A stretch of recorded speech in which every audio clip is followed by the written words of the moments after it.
911 emergency. I need 8 units, 5 units, sugar refinery now. It's just blood. It's just blood. I need all 5 units to the sugar refinery now. Breaking news tonight, a developing story at this hour, 7:30 this evening. The worst of all possible fears in a community, an explosion and an awful fire at the sugar refinery. My husband was in there watching TV, and he was flipping through the channels, and he said, the sugar refinery just blew up. And I said, holy cow, I gotta go. And I just knew that there was gonna be a lot of people there because the change of shifts for everybody. So I knew at least there would be a minimum of 60 people. And just got in my truck and went. I got victims coming in the front, multiple victims. And then my cell phone rang, and it was the police chief, Burko, who said, I am at the scene.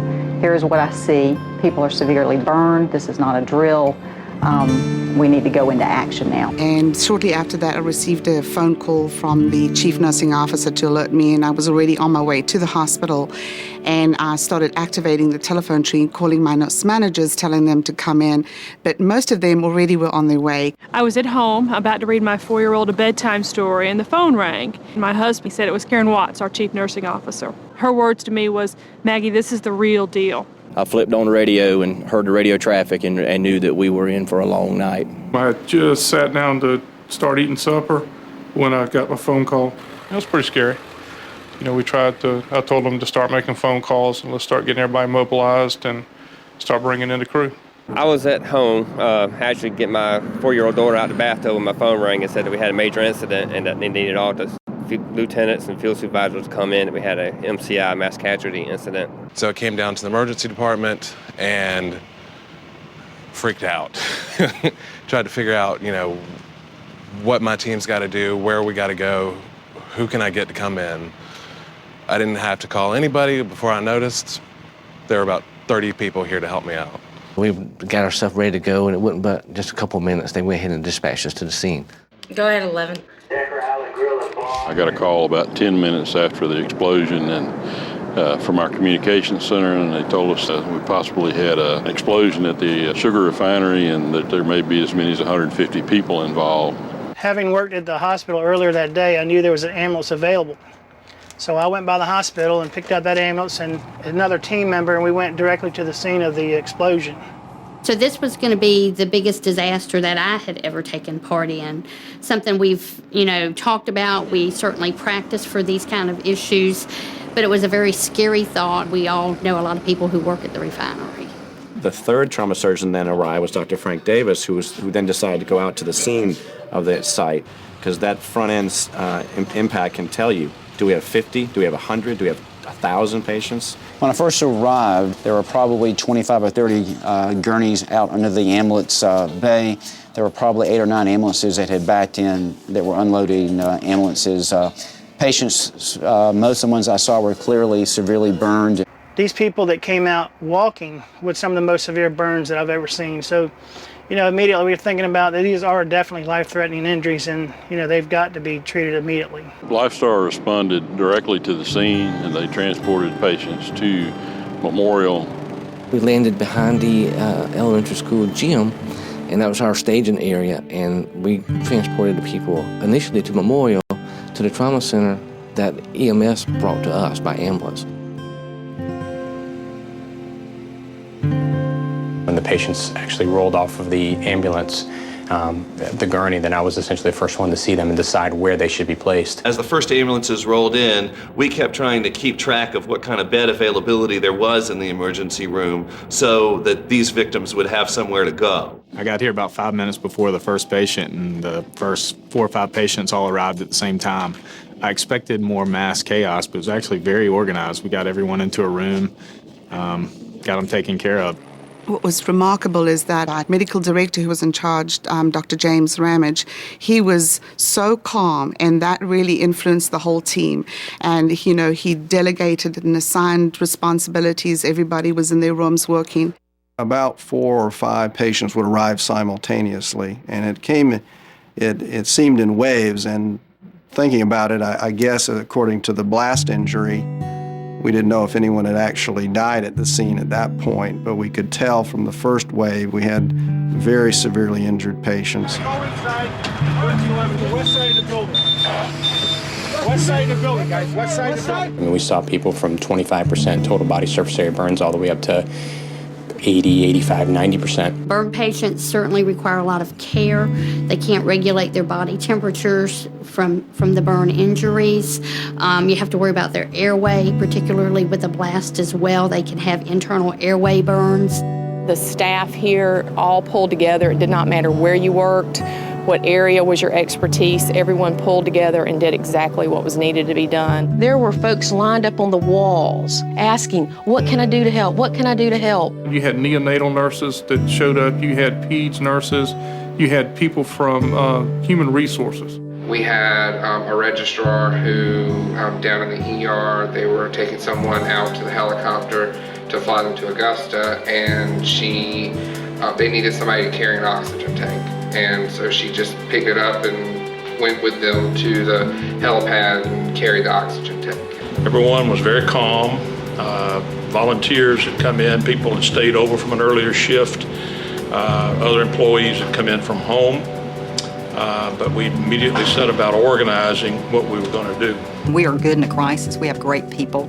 You know, this building is just technology without the people, and our people are superior. They are not only great in a crisis, but they're great in everyday work, and they pulled together and said, what do we need to do? We'll do it. There was at least 3 or 4 residents in each room every time a new patient came through the door, and we were either intubating the patients, putting large bore IVs into the patients, getting IV fluids, putting ultrasounds on the patients' bellies to make sure that they weren't bleeding internally. I actually described it to Dr. McGuire as an orchestra, just performing in sync, because that's exactly what it looked like. There were 60, that was the number he had, 60 people that they were still trying to account for at this time. Media, of course, is wanting to know what's happening, and they're staying in their place, but they're saying, we need some information. So that was all going through there, finding the right person, which fortunately I did with Dr. Goldstein to get out there and talk to the folks. Did you call people in? If so, how many? Yeah, this is something that we pretty much practice on a routine basis, being a level 1 trauma center, so we have a protocol for this kind of response. From a family standpoint, I knew that we would have a lot of families and relatives that would show up at the hospital. We were looking at a way to manage those families, and my director of service took the families over to the Hoskins Center, which is a conference area and auditorium that we have, so that we could gather them together, try to keep them calm, try to give them as much information as we could. Once I knew we had all of the patients that we were going to receive, my focus then turned to, we want these families to see these patients as quickly as possible. Seeing our team members kneeling with folks, with talking to them one-on-one, with holding their hands, or with hugging them, with crying with them, giving them assurance that they were in the right place, those kinds of things.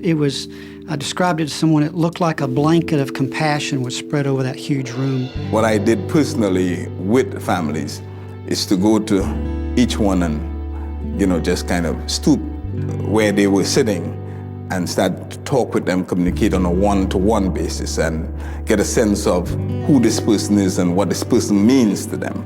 And then assure them that we will give them all the information that we have as we acquire it from hour to hour. I saw that night more compassion and love in a facility that's always had it, and I knew that it was there. I just saw it come to more of a superior form than I ever had. We have a close relationship with the medical center up in Augusta, the burn center up in Augusta, and burns is such a specialty care because it's more of a long-term care than more of an acute care. But working very closely with the burn center, it was nice to have that effect, to have that contact. It was definitely a feeling of accomplishment that we were able to stabilize the patients and get them out of here to a place that really specializes in that, where we knew they'd get very good care. I was at an anesthesia meeting here at the hospital, and I received a call from Dr. Mullins stating that there had been an explosion in Savannah and that he was planning on flying down there, and asked if I would join him. We pulled up at the emergency room entrance. There were stretchers lined up and people lined up ready to go. It was pretty impressive to see the team that was assimilated down there and how they were working. One thing I was immediately impressed with was the coordination of the staff, from housekeeping to nursing to the residents. I think medical students were there as well, and the attendings. all levels, there was such coordination that it made things flow very easily. Had they not had the system set up they had set up in Savannah, a lot of these patients wouldn't have made it to the burn center. It had happened in another part of Georgia, without a trauma system, without a trauma center, we probably wouldn't have the number of patients we have alive today. Lives were saved that night because many of these people were injured so severely that they would not have survived the first few hours after that injury if they had not had rapid, effective care. And there's no question that the response of the team, the number of people who were here and available to care for them, and the expertise that was available was life-saving. I love this job. I've always wanted this job, and that is what I was put here for, is to take care of those patients that we encountered that night. And it just made me appreciate and love this job that much more. You do it because at the end of the day, you go home thinking that you gave somebody a better chance of life. And I can honestly say that these patients, when I left, I knew we had given them every chance that they could have to be able to live through this. The teamwork and the camaraderie, it was truly unbelievable. I don't know if I could have, in my best case scenario, predicted that it would have gone as well as it did. And I have no doubt in my mind that, several patients are alive because of the way that everyone responded. It was difficult. It was something I wasn't sure that I was capable of doing, but I did it. And I could do it again. Don't want to do it again, but I can do it again. These caregivers, they go into this field because they want to save lives. And we're proud that we had the opportunity to do that. And we're proud of what we have given back. And I think that's important for us. It was an important moment for Memorial.